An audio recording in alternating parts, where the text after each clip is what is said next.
जैसे कि इशारा हुआ है तो इसीलिए राम जन्म यानी रामावतार का इशारा हुआ, इसलिए रामावतार से प्रसंग लिया जा रहा है। तो आइए कहना है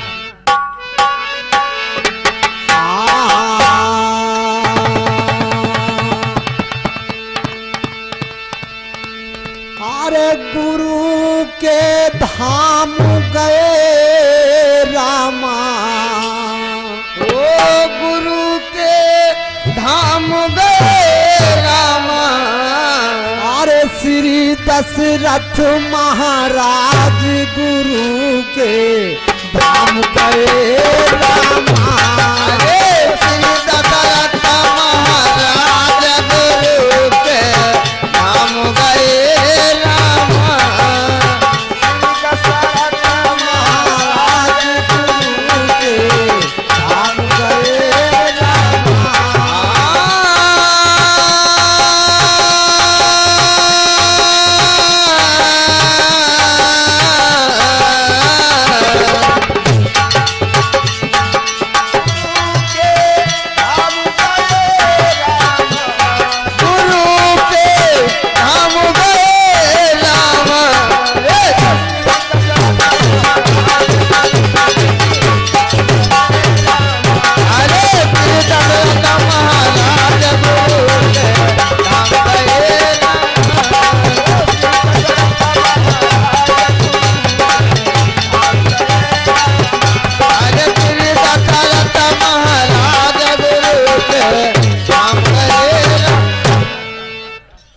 श्री दशरथ महाराज गुरु के धाम गए।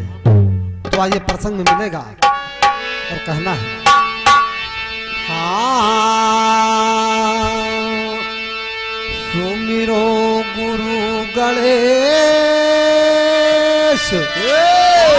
शारदे तुम्हें मनाई। और मैया हो दयाल कंठ पर बैठुआ।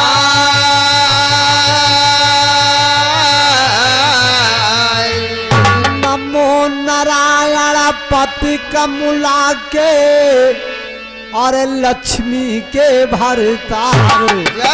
और भरी सभा मालाज बचाओ, सभा मालाज बचायो। भरी सभा मालाज बचाओ। भरी सभा मालाज बचायो। तो कमला के भरतार गुरु के धाम गए रामा। कमला के भरतार गुरु के धाम गए रामा। तो कमला के भरतार गुरु के धाम गए रामा।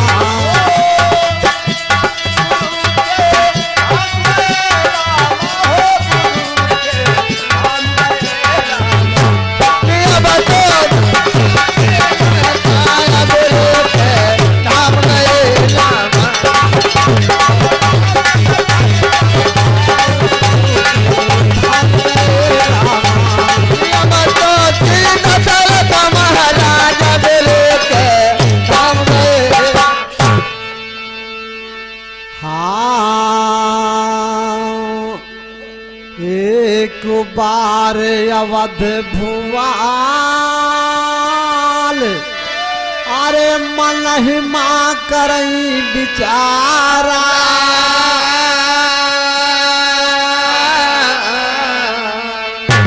अरे विश्व विजयी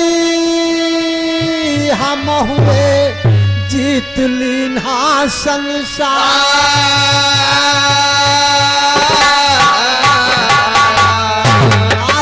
यशु में गिया बुया गिरा चावूं मन माँ करई विचार। और यह सोच भूपति मन अपने। यह सोच भूपति मन अपने। तो मनुमा की न विचार गुरु के धाम गए रामा। मनुमा की न विचार गुरु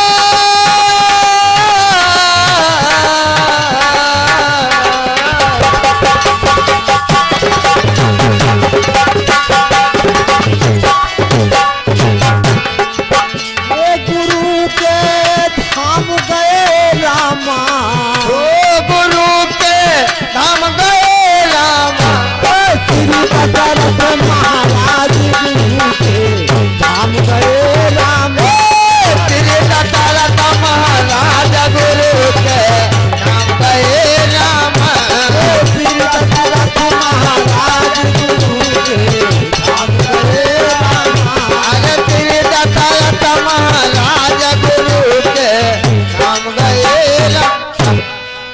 आप देखिए इधर एक समय राजा दशरथ अयोध्यापुरी में अपने सिंहासन पर आसीन हैं और मन में विचार किया कि सारे राजाओं को मैं समरभूमि में परास्त कर दिया हूं। हाँ हाँ कोई राजा, इन जितने राजा हैं सब हमसे पराजित हो चुके हैं। अब हमको यज्ञ करना चाहिए। आज यही विचार करके राजा दशरथ देखिए अपने गुरु वशिष्ठ के पास जाते हैं, लेकिन होता क्या है?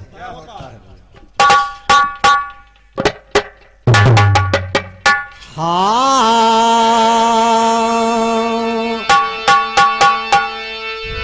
चले अवध भुआल, अरे गुरु आसर महियाए, हर गए गुरु के पास चरण माशीष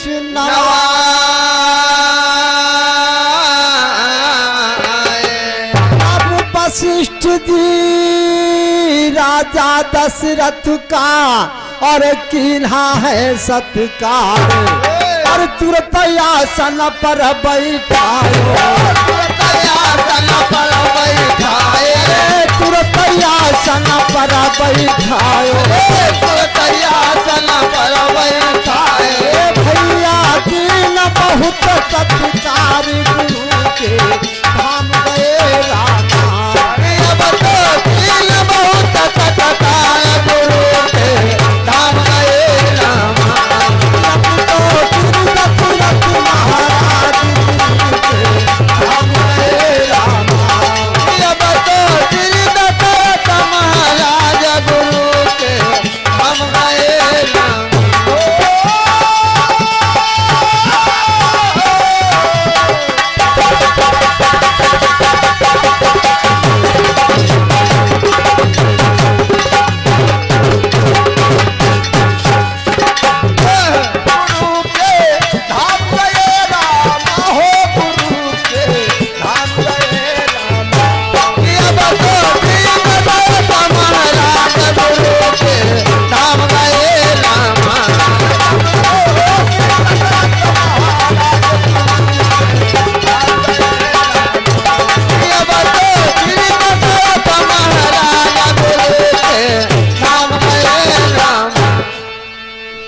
तो आज इधर देखिए राजा दशरथ मन में विचार किया कि अब अश्वमेध यज्ञ मुझको करना चाहिए, इसलिए कि मैं सारे संसार में विजय प्राप्त कर चुका हूं।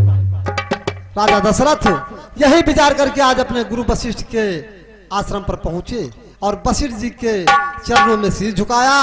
गुरु वशिष्ठ राजा दशरथ को आशीर्वाद दे करके उचित आसन पर बैठाया और इधर वशिष्ठ जी पूछने लगे कि हे राजन, राजकाज के हाल सब कुशल है?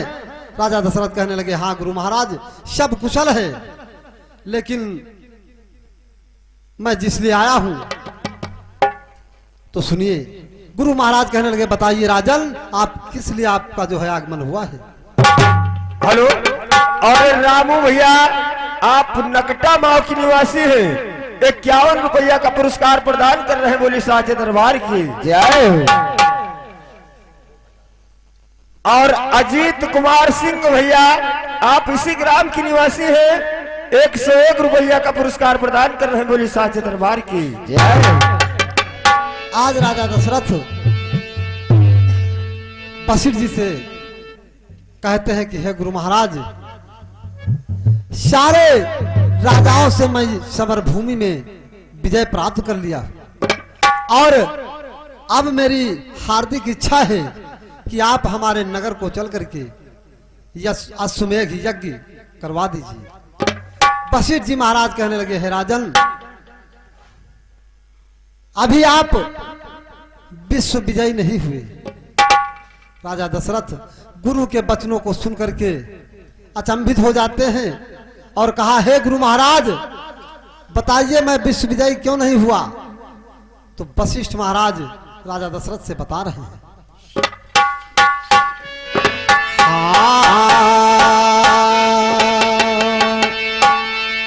कहा दंड कारायण दरम्यान, अरे साधु वीर राजा कहलाई,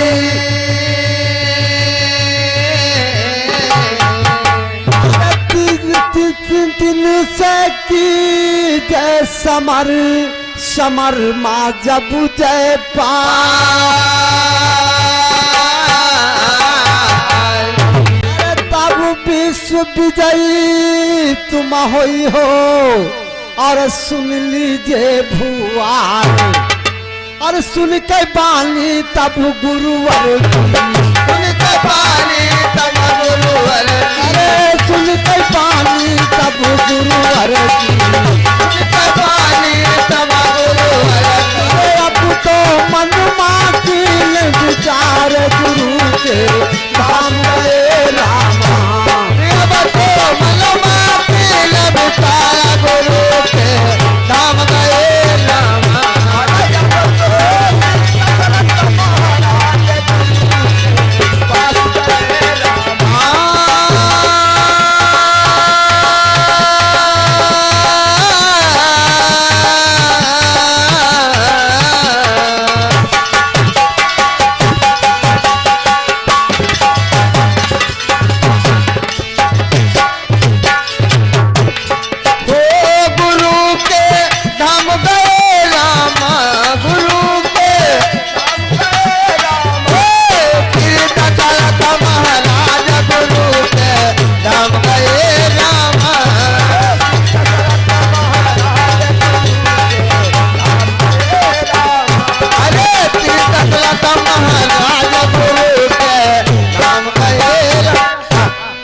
वशिष्ठ जी कहने लगे कि हे राजन, दंडकारायण वन में एक राजा है जिसका नाम है साध्य वीर, और जब उससे आप युद्ध करोगे, समर में जब उससे विजयी हो जाओगे, तब हम चल करके आपकी अश्वमेध यज्ञ करा देंगे। आज देखिए जैसे ऐसे वचन गुरु वशिष्ठ के मुखारबिंदों से सुना, राजा दशरथ दंग रह गए और कहा है गुरु महाराज आप आदेश दीजिए, मुझको आशीर्वाद दीजिए, मैं अभी जाकर के जो है साध्यवीर राजा से युद्ध करूंगा। तो होता क्या है भैया,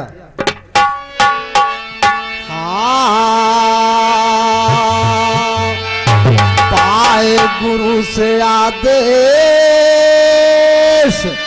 अरे भूपुला देर लगाई, अरे मंत्र सुधी नलिन सेना सजवा,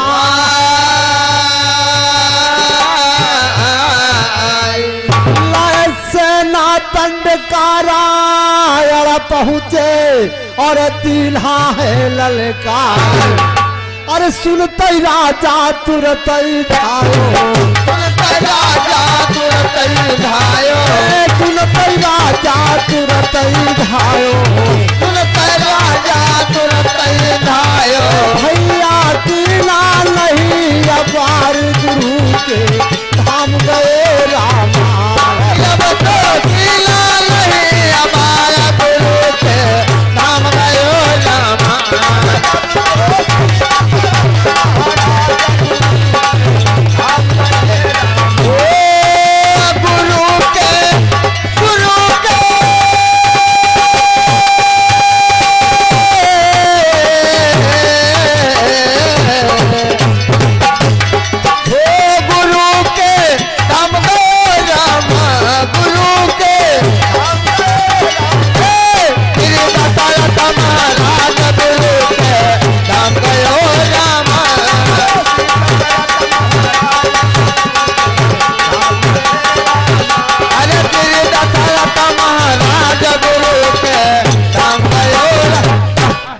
इधर देखिए राजा दशरथ गुरु से आदेश पाकर के अपनी सेना सजवाई और दंडकारायण वन को पहुंच गए।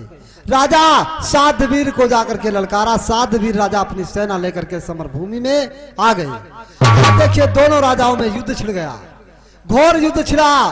प्रमाण मिलता है कि 6 माह तक राजा साधवीर और राजा दशरथ में युद्ध हुआ। और जब लड़ते लड़ते 6 माह बीत गए तो देखिए साधवीर को राजा दशरथ ने कैद कर लिया। जब कैद कर लेते हैं राजा दशरथ तो साधवीर के एक पुत्र था, आज वो अपने पिता को कैद सुन करके सेना साज करके धनुष बाण लेकर के सम्रांगण में आ गया और राजा दशरथ को ललकारा। लेकिन अंतिम चौपाई में कहना है, हाँ हेलो, और नंद किशोर भैया जी आप इसी ग्राम की निवासी हैं, 201 रुपया का पुरस्कार प्रदान कर रहे हैं बोली साचे दरबार की। हाँ साधवीर का लाल अरे समरमा पहुंचो आई,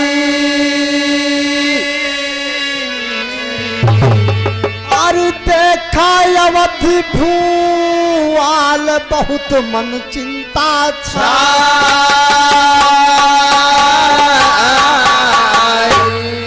देखा रूप जबई कुंवर का और भूप मुग्ध हो जाए, विजय सिंह कहे धनुष बाल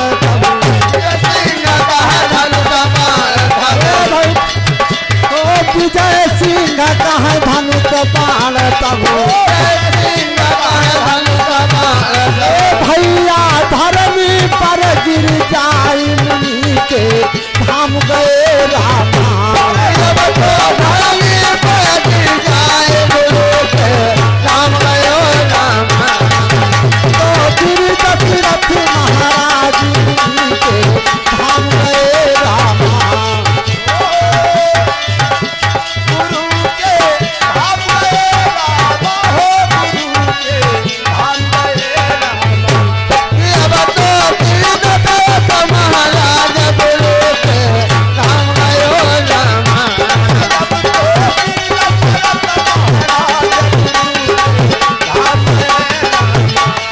अब तो गिर दशरथ महाराज गुरु के धाम गए रामा।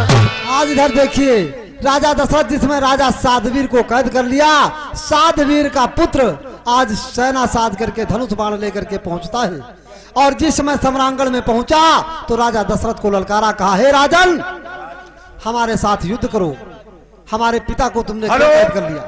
और doctor Rajkishore Yadav general store Nizampur के निवासी है, 151 रुपया का पुरस्कार प्रदान कर रहे हैं बोली साचे दरबार की। इधर साधवीर का पुत्र राजा दशरथ से कहता है कि हमारे पिता को कैद से मुक्त कर दो या तो हमारे साथ युद्ध करो। जो ही धनुष बाण लेकर के ललकारता है राजा दशरथ को, राजा दशरथ उस पुत्र को देख करके उसके स्वरूप पर यानी सौंदर्य पर मुग्ध हो जाते हैं और विचार करते हैं कि इतना सुंदर पुत्र जो है राजा साधवीर को कैसे प्राप्त हुआ। आज उसी जगह पर राजा दशरथ के हाथों से धनुष बाण छूट जाता है और पृथ्वी पर गिर जाता है और इसी जगह पर हमारे प्रसंग का विराम है। बोलिए सच्चे दरबार की।